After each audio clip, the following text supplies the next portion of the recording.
Boys and girls, welcome back to the Commercial Real Estate Starting from Scratch podcast on episode number 47 with me, John Kleisch.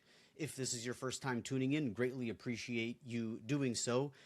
To give you an idea of what we're doing here, this is a documentary slash now a vlogumentary of my journey into commercial real estate, starting from scratch, i.e. the name of the podcast, up until today, which it has been a little bit more than 1 year, and now I own two commercial buildings, one office building that's getting turned into a Salon Suites, and an industrial building that is mostly rented out to automotive folks. So if you want to get caught up, you go to the beginning, and it starts before I owned anything, and then there's a bunch of crazy stories until we get to this point now. And I'm typically doing weekly updates on what I did, what happened, how it happened, so on and so forth. So right now, we got some updates, little updates on both properties. I know Grand Avenue has been extremely quiet lately, and for good reason, is that it is mostly stabilized. People are all settling in and paying rent and making money, so that is great. I have been clearing that back lot, which everyone has just used as their like storage pit for a while, and now I finally have it rented out, so everyone's got to get their stuff gone, which is coming along very nicely. By tomorrow, maybe tomorrow, everything will be cleared out and the new tenant can start moving in. His lease will start the second I get it cleared out. So I am very eager to make a move and make all of that stuff disappear. And it looks like very, very, very soon that will happen, which is a perfect segue. Actually, that's not. I need to finish this statement first before it's a perfect segue. The only car that will be left behind is another vehicle that has just been sitting there. And you know what that means. It is getting filed for an abandoned title. So it's like a 2013, 2012 Chevrolet Malibu. It's at least a $5,000 car if it runs, if not more. I don't even know if $5,000 cars even exist. So maybe it's closer to 8. I have a hard time believing it would be 10 grand. But who knows? It was there maybe to get fixed up and it's broken. So I have no idea. Very least worst case scenario, I could probably sell it for $2,000. So what am I going to do? File an abandoned title. Now this is the perfect segue into my next topic, which is abandoned titles. Now it's been a long time since I've talked about this, probably many months. Wow, it has been a very, very long time now that I think about it, because actually, no, that's not true. We did the eviction in March, beginning of March, and then there was a few months where things were still hanging out. So this has been going on for probably 3 months, maybe 2 months overall. I'm not going to go into the uber details on this, but just the quick synopsis for all the new listeners. There was a semi-truck that was left behind a former tenant. Long other stories besides that. Long story short, I towed it out of the property, filed an abandoned title, meaning, hey, this truck was left on my property. There was some lady that reached out that I believe was connected to the truck one way, shape, or form, and she claimed to be the owner, and I respected that and said, hey, no problem. If you are indeed the owner, just prove it. Show me the title and you can take the truck, and that will be totally fine with me. You can pay me the lot storage that I've stored it for the last 3 months at $25 a day, so like $2,000, and be done.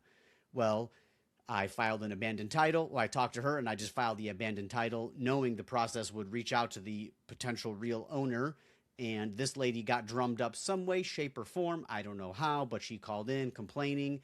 And then the state called me, and I said, cool, hey, she's not the owner. I talked to her already. I will gladly fork over the vehicle if she produces a title. And they said, well, she has 5 business days to respond to you. If she does not respond with a title or proof of ownership within 5 days, email me back and we'll get the process started. This happened last week sometime, and then I emailed them, and they said, cool, this is getting processed tomorrow. And then today, my title doesn't show up. It's basically saying, hey, you have 30 days to register the vehicle. It is now, this can be put in your name. So then I went to a third-party DMV, brought that, I forget what it's called, and then I got something called a title summary, meaning I now have the vehicle titled and it is getting mailed to me shortly. So how cool is that? Now, the problem with this is the former gentleman that leased the property for me broke into the property one night and I had to call the cops and yada yada. There's an episode on it. I forget when. That was probably 2-3 months ago. It's called The Cops Are on the Way, something like that if you wanted to listen to that. He tried jump starting it to drive it, I would imagine, which is completely stupid because he's the one that took off the drive shaft on it, so the car wouldn't have moved anyways, or the truck wouldn't have moved anyways.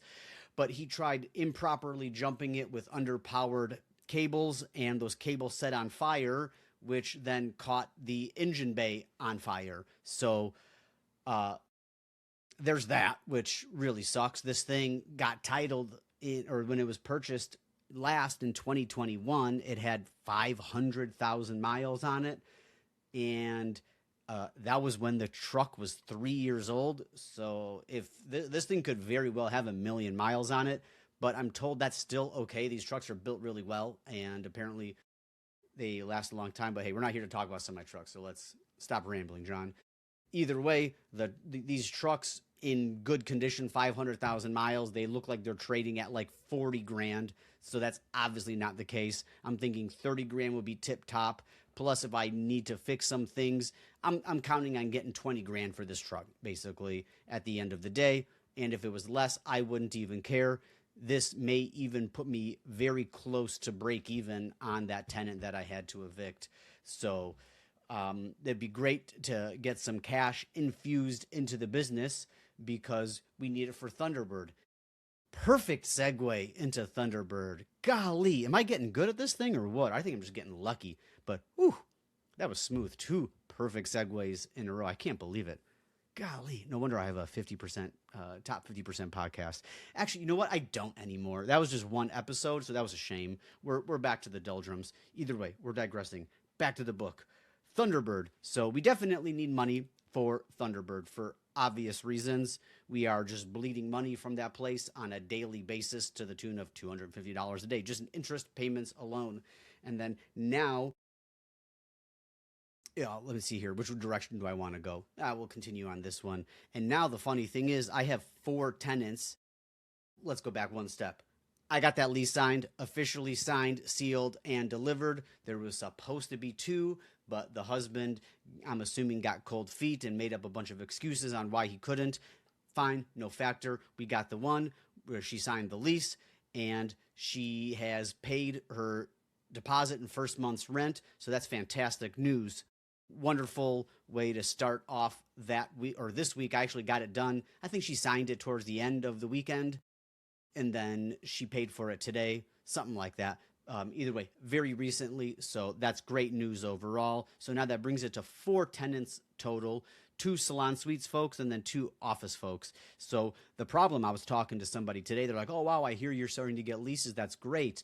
Yeah, no, that is for sure, but I'm actually losing more money now. Why? Well, 2 reasons. A, I am spending money on decorating the place. I am spending money on plumbing. I am spending money on improvements and everything like that to the tune of, so far we've gone through 15 grand lickety split. I mean, $4,500 worth of locks, a couple hundred or a couple $1,000 in decor, 4 G's in plumbing, and it's like we're there, right? So A, that's a reason. And then B, now that we have tenants, we need to have the AC pumping because it's 115 degrees here almost every day in Phoenix. So the AC bill is like, or the electric bill was like $1,600, and I'm expecting it only to get higher because it's getting hotter. And then B, we have things like internet and cleaning supplies and everything like that. So what's funny is, okay, cool, we're bringing in, $2,400 more a month. But then we're also spending, $1,000 more, or more than that, $1,200 more in electric, more in water, and then with the other costs of the decorating and the plumbing and everything like that is way negative. However, this is short-term pain, long-term gain, right?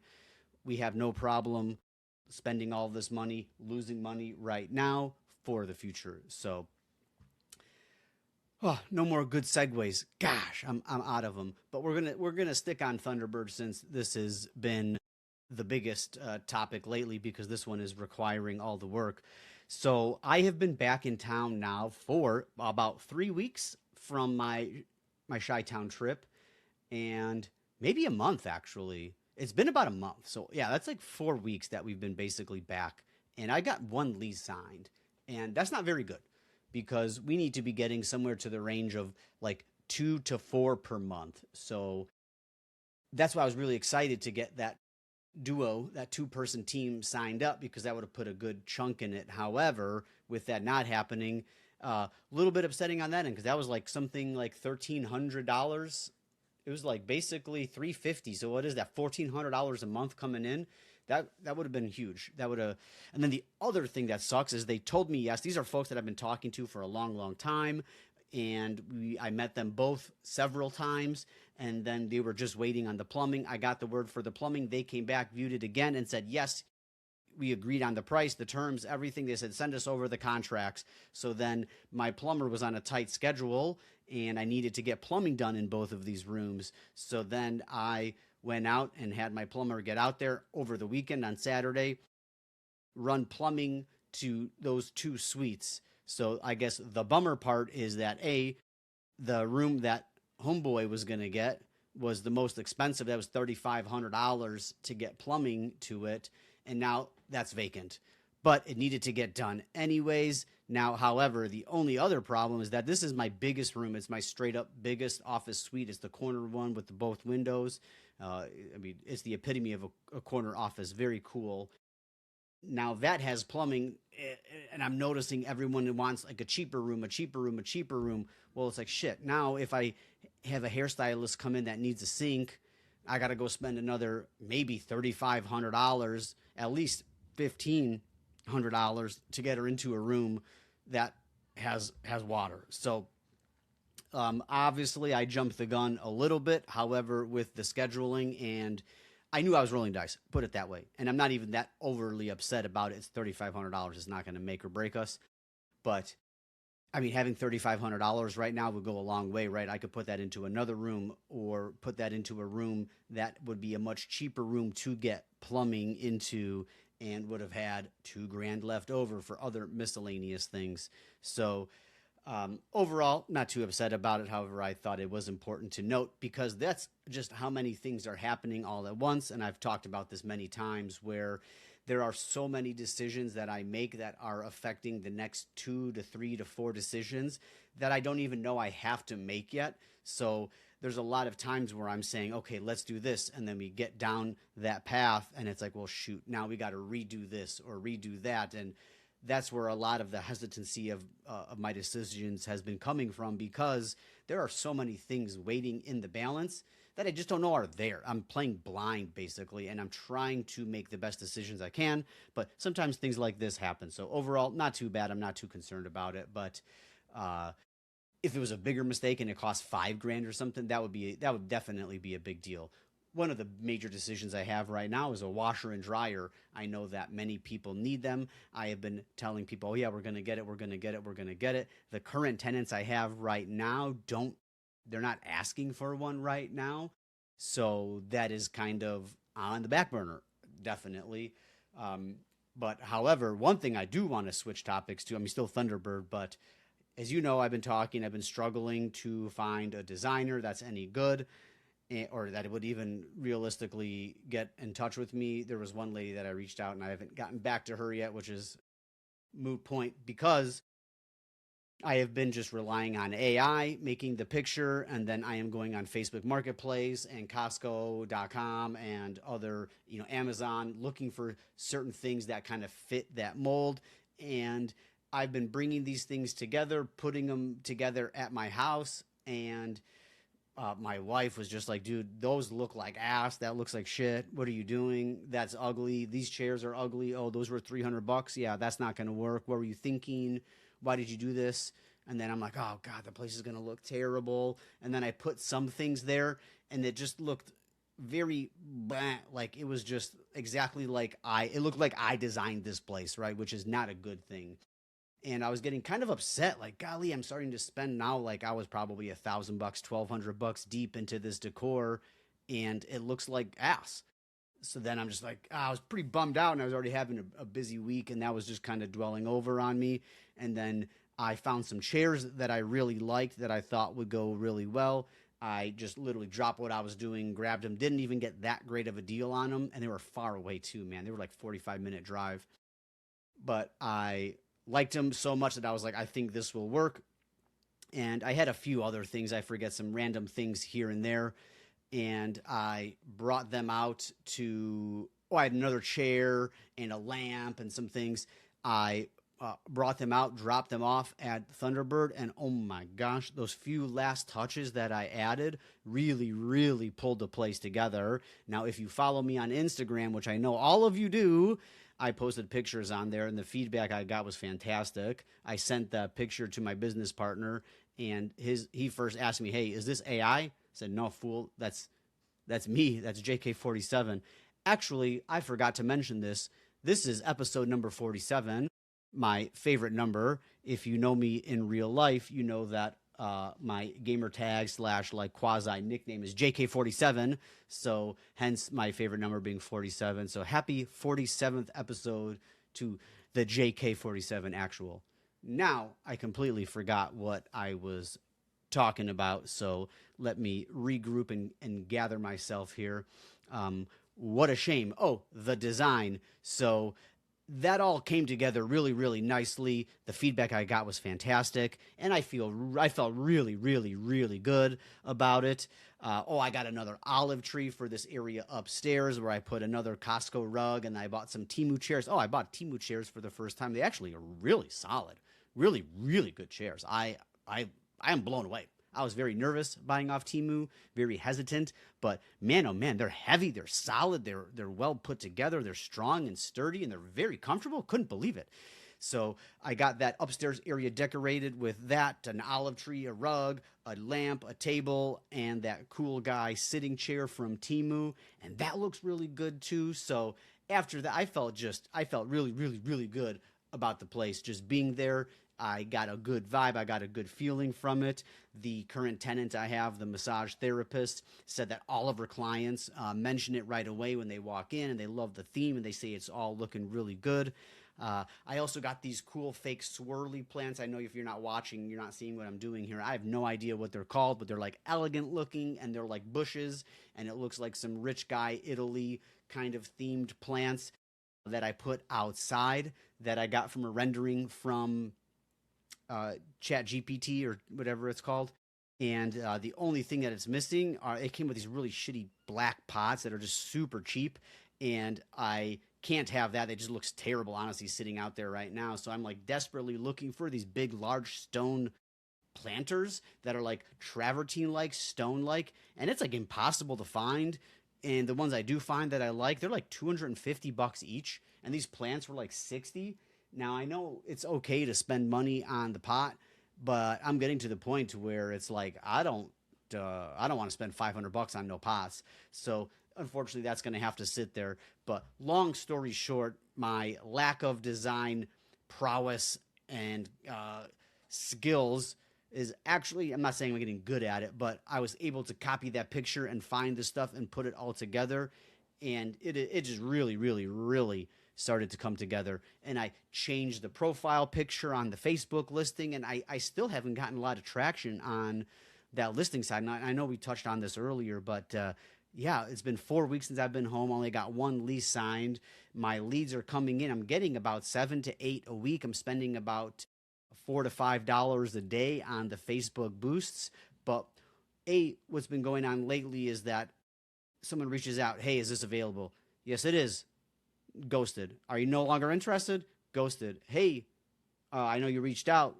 Is everything okay?" Ghosted, ghosted. I'm getting straight ghosted. And the ones that do respond, or that I have to beg to get a response from, it comes to find out that like 30 to 40% of them are too far.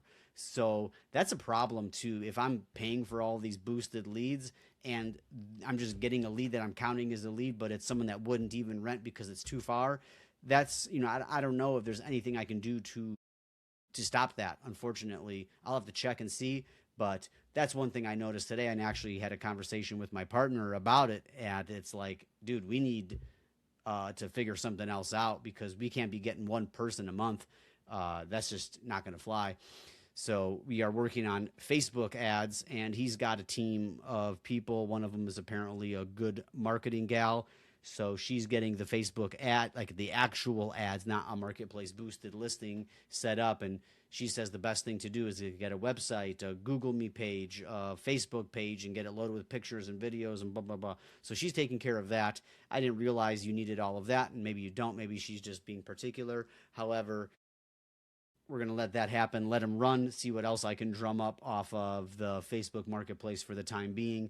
I'm going to work on changing the ads, maybe even introduce a third ad, add some new copy. I'm terrible at copy too. What am I doing? Just reminded me, I'll have ChatGTP write some stuff up for me. What a goofball I am. How am I still doing, like, what's wrong with me? Why don't I utilize all these tools at my disposal?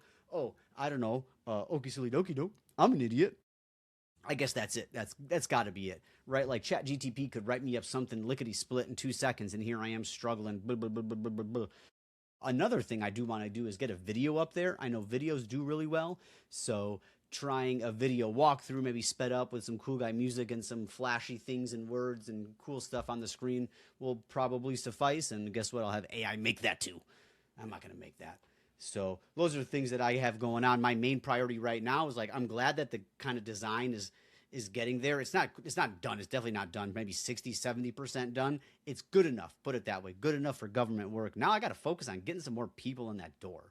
That's the number one driver now that it looks halfway decent.